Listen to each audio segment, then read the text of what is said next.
The autumn wind carried the scent of decay through the forest as I stepped out of my car, the gravel crunching beneath my boots like fractured bones. I had driven 3 hours from the city to reach this remote cabin, a place my grandfather had left me in his will. The trees surrounding the property stood like silent sentinels, their branches reaching toward the darkening sky with twisted, arthritic fingers. Everything about this place felt wrong, as if the forest itself was holding its breath, waiting for something terrible to unfold.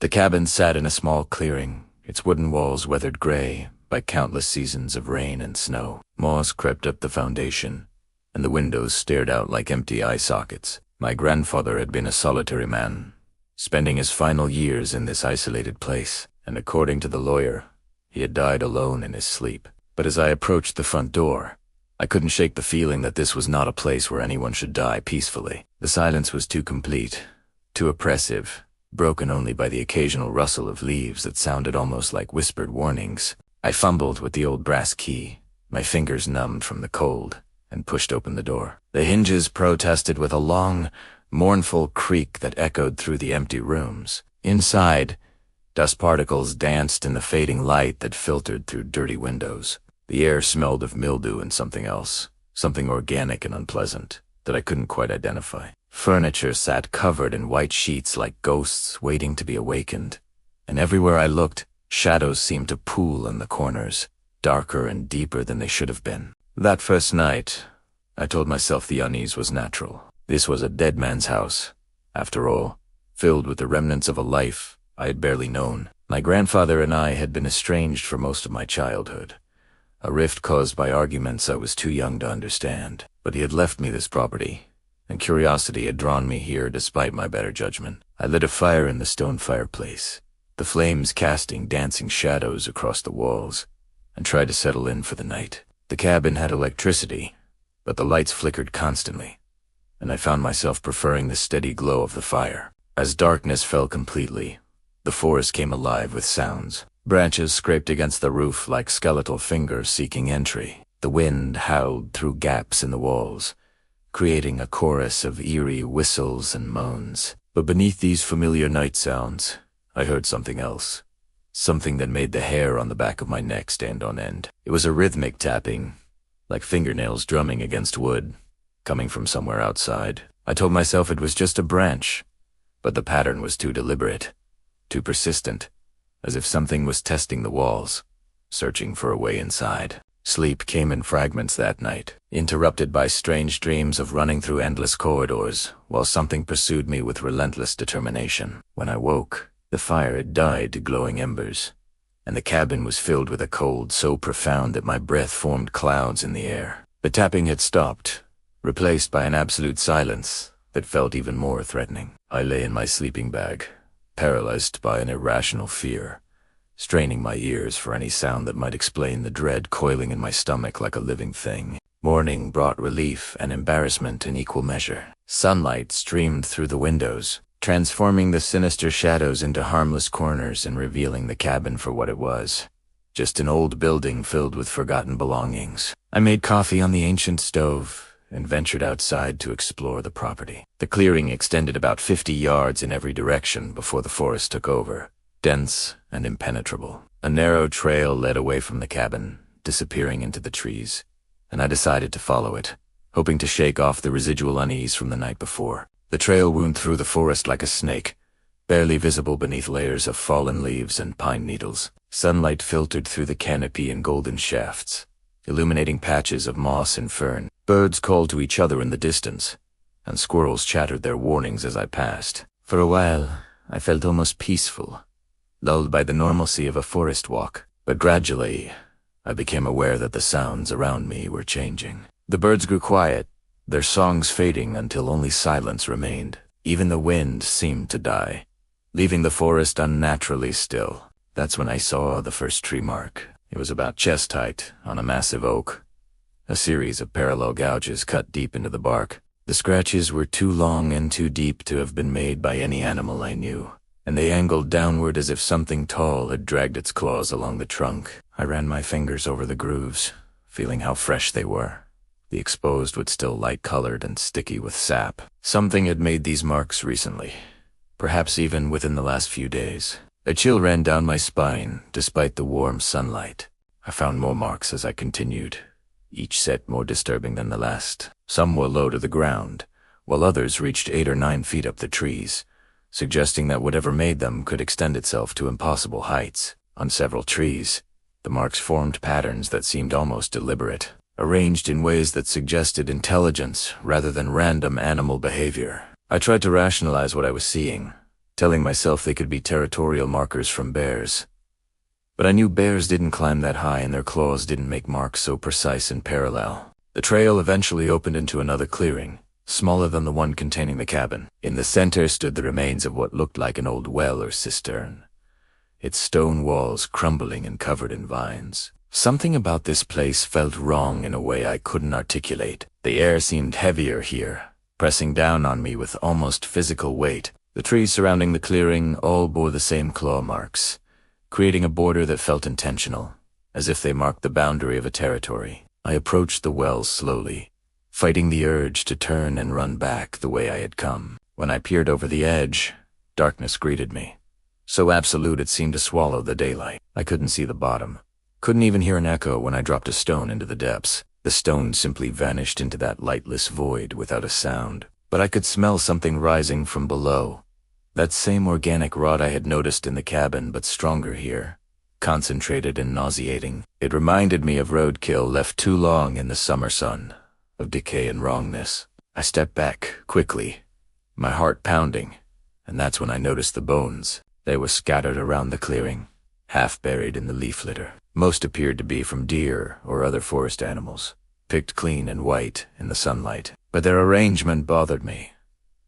They formed rough circles around the well, some piled deliberately atop each other, as if someone or something had created a macabre decoration. And among the animal bones, I spotted what looked disturbingly like human finger bones, small and delicate. I told myself they couldn't be real, that they must be from some small animal, but the shape was unmistakable, complete with tiny knuckle joints. I ran then, not caring how it looked, not caring about my courage or dignity. I crashed through the underbrush, following the trail back toward the cabin with single-minded focus. Branches whipped at my face and thorns tore at my clothes, but I didn't slow down until I burst into the clearing and saw the cabin waiting like a sanctuary. Only when I was inside with the door locked did I allow myself to breathe, my lungs burning and my legs trembling from exertion and fear. But even as I tried to calm myself, I couldn't shake the feeling that I had trespassed somewhere I was never meant to go. The rest of the day, I spent trying to convince myself to leave. I could pack up my things, drive back to the city, and hire someone to deal with the cabin and whatever secrets it held. But something kept me there, a stubborn curiosity mixed with pride. I refused to be driven away by bones and scratches on trees, by childish fears and an overactive imagination. Besides, it would be dark soon, and the thought of driving those narrow mountain roads at night seemed more dangerous than staying put. So I made dinner, stoked the fire, and prepared for another night in the cabin, telling myself that everything would look different in the morning. As twilight descended, I found myself watching the tree line with increasing anxiety. The shadows between the trunks seemed to deepen and move independently of the fading light. I kept the fire burning high, its cheerful crackle a comfort against the gathering darkness. But as night claimed the forest completely, that tapping sound returned, louder and more insistent than before. It moved around the cabin, circling slowly, and with it came a new sound, a wet, labored breathing that seemed to come from everywhere and nowhere at once. I grabbed my grandfather's old flashlight from a shelf and aimed it at the window where the tapping was loudest. The beam cut through the darkness, illuminating the trees beyond, and for just a moment, I thought I saw something moving out there. It was tall, impossibly tall, and thin in a way that defied human proportions. But before I could focus on it, the shape vanished behind a tree, moving with liquid speed that should have been impossible for something so large. My hand shook as I held the flashlight, the beam dancing across the trees, searching for any sign of what I had seen. The tapping stopped abruptly, leaving only that breathing sound, now coming from directly outside the door. I could hear it clearly, a rasping wheeze that rose and fell with disturbing regularity. Something was standing on the porch, just beyond the wooden barrier between us. I stood frozen, afraid to move, afraid even to breathe too loudly. Minutes stretched into an eternity as I waited, listening to that terrible sound. Then, just as suddenly as it had begun, the breathing stopped. Silence rushed in to fill the void, and somehow that was even worse. I didn't sleep that night. I sat with my back against the wall, watching both the door and the windows, jumping at every creak and groan of the old cabin settling. The fire burned low despite my attempts to keep it fed, as if the flames themselves were reluctant to push back the darkness. And throughout the long hours until dawn, I had the overwhelming sense of being watched, of malevolent eyes studying me from the shadows, patient and hungry. When the first rays of sunlight finally broke through the windows, I nearly wept with relief. But daylight brought little comfort. As I stepped outside to gather more firewood, I saw them clearly for the first time. Footprints in the soft earth surrounding the cabin. Dozens of them, forming circles around the building like the bones around the well. But these weren't the prints of any animal I recognized. They were elongated and narrow, with what appeared to be 4 toes ending in claw marks. The stride length was enormous, suggesting something with impossibly long legs. And most disturbing of all, the prints showed that whatever made them had been standing upright, walking on 2 legs like a human, circling my shelter again and again while I cowered inside.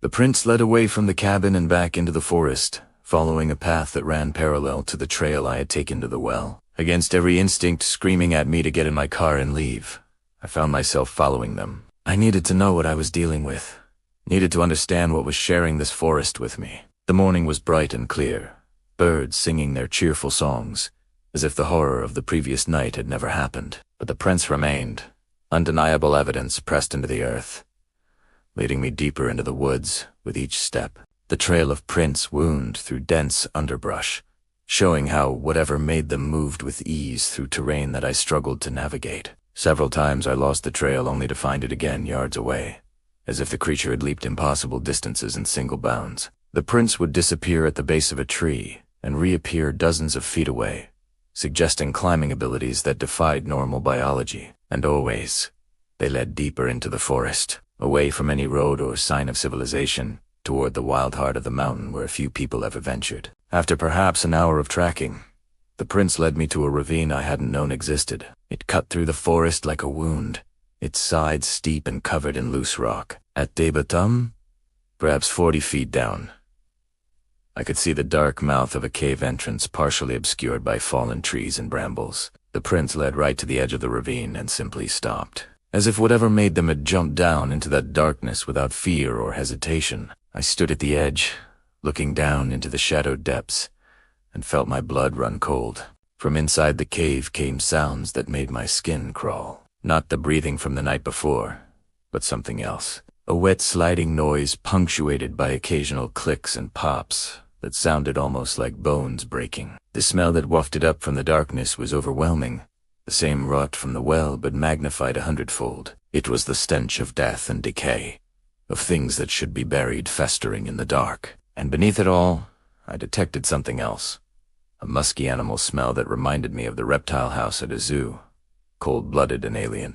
I should have left then. Every rational part of my mind was screaming at me to turn around, to run back to the cabin, pack my things and never return to this cursed place. But something held me there, frozen at the edge of the ravine. Perhaps it was the same stubborn curiosity that had kept me at the cabin the night before. Or perhaps something more primal, the need to face the source of my fear rather than flee from it. Whatever the reason, I found myself searching for a way down, testing handholds in the rock, preparing to descend into the ravine. The climb was treacherous, loose stones skittering away beneath my feet to clatter down into the darkness below. My hands scraped against sharp rock, and more than once I nearly lost my grip, hanging by my fingertips above the long drop. But eventually, I reached the bottom, landing in a carpet of dead leaves that muffled my footsteps. The cave entrance loomed before me, a black void that seemed to drink in the daylight. The sounds from within had stopped at my approach, leaving only an ominous silence that felt like they held breath before a scream. I turned on my flashlight and stepped into the cave, my heart hammering so hard I could feel it in my throat. The beam revealed smooth stone walls, worn down by water that had long since dried up. The cave extended back into the mountain, twisting out of sight beyond the reach of my light. And everywhere, coating the walls and floor, was evidence of habitation. Bones littered the ground, forming drifts in the corners. Animal hides, dried and stiff, hung from projections in the rock. And the scratches I had seen on the trees were everywhere here, covering every surface in a chaotic pattern that suggested madness or rage. As my eyes adjusted to the darkness, I began to make out details that filled me with dread. The bones weren't just scattered, they were arranged, some piled into structures that might have been nests or beds. The hides had been stripped from their owners with precision, spread out and dried as if by someone who knew exactly what they were doing. And deeper in the cave, I could see what looked like symbols scratched into the walls. Crude pictographs that might have been languaged or simply the meaningless marks of an animal mimicking intelligence. This wasn't just a den, it was a home, a dwelling place for something that lived between human and beast. The smell inside was overpowering, forcing me to breathe through my mouth to avoid gagging. But as I pushed deeper into the cave, driven by a compulsion I couldn't name, I found the source of the stench. In a wider chamber, the cave opened up into a natural cathedral, its ceiling lost in shadow above. And in this space, piled against one wall, was a charnel heap of decay. Bodies of animals in various stages of decomposition, some fresh enough that I could still make out what they had been, others reduced to liquescent masses of rotting flesh. The pile was enormous, the accumulated kills of months or years, left to decay in the darkness. But it wasn't the dead animals that made me stumble backward in horror. It was what lay atop the pile, placed almost reverently among the rot. Pieces of clothing, torn and stained with dark fluids that could only be blood, a hiking boot with the foot still inside, and most terrible of all, a human skull, picked clean of flesh, sitting upright as if watching over the mound of death with empty sight. This thing, whatever it was, didn't just kill animals. It killed people, and it had brought their remains here, to its lair, to its home in the mountain. The realization galvanized me into action. I turned to run, my only thought to escape the cave, to get back to the cabin and leave this place forever. But as I spun around, my flashlight beam swept across the chamber one final time and illuminated something that froze me in place. Eyes huge, reflective eyes, shining in the darkness from a alcove I had missed in my initial survey. They were positioned impossibly high on the wall, at least 8 feet up, and they watched me with an intelligence that was horribly, unmistakably aware. The creature had been here all along, hiding in the shadows, watching me explore its home. For a moment that stretched into eternity, we stared at each other. I couldn't move, couldn't breathe, couldn't do anything but stand paralyzed by those terrible eyes. Then the creature moved, unfolding itself from the alcove, with a fluidity that defied its size. In the flashlight beam, I caught glimpses of its form. It was tall, so tall that its head nearly brushed the ceiling of the cave, easily 9 or 10 feet when fully extended. Its body was emaciated, ribs visible beneath skin that looked gray and diseased in the harsh light. Long arms ended in hands with fingers that seemed to have too many joints, each tipped with a curved black claw. But it was the face that would haunt my nightmares forever. It was almost human, but stretched and distorted like a reflection in a funhouse mirror. The eyes were too large, the mouth too wide, filled with teeth that were yellow and pointed like broken glass. There was no nose, just 2 slits in the center of the face that flared and contracted with each breath. And the expression on that terrible face was one of curiosity, of intelligence studying me the way a scientist might study an interesting specimen. It wasn't seeing me as prey or threat. It was seeing me as something to understand, to dissect, to add to its collection. Broke it then. The paralysis shattered and I ran, stumbling over bones and debris in my panic, to reach the cave entrance. Behind me, I heard the creature move, heard the clicking of its claws on stone and the wet rasp of its breathing. But most terrible of all was the sound of its voice, if it could be called that. It made a noise that was part hiss, part scream, a sound that conveyed alien emotion I couldn't begin to understand. It echoed through the cave, following me as I scrambled toward the light. I burst out of the cave into the brightness of day, but I didn't feel safe. I could still hear the creature inside, still hear it moving. I attacked the wall of the ravine, climbing with desperate strength born of pure terror. Rocks came loose under my hands, sending me sliding backward, but I refused to fall. Below me, the sounds from the cave were getting louder, closer. It was coming after me, pursuing me out of its lair. I climbed faster, fingers bloody, lungs burning, thinking only of survival, of escape, of getting away from the thing that wanted to add me to its collection of death. I reached the top of the ravine and pulled myself over the edge just as the creature emerged from the cave below. In the full light of day, it looked even more wrong. A nightmare-given flesh that should not exist in the waking world. But as I watched in horror, it did something that transformed my terror into primal, animal panic. It dropped to all fours, its impossibly long limbs rearranging themselves with audible pops and cracks. And then it ran, scaling the ravine wall with the speed and agility of an insect, closing the distance between us in seconds rather than minutes. I didn't think, I simply ran, crashing through the forest with no regard for direction or safety. Branches tore at my face and clothes. Roots tried to trip me, but I kept moving, driven by the sounds of pursuit behind me. The creature was fast, faster than anything that size should be, and it moved through the forest without the hindrance I faced. I could hear it behind me, sometimes on 2 legs, sometimes on 4, adapting its movement to the terrain with terrifying efficiency. It was playing with me, I realized. It could catch me any time it wanted,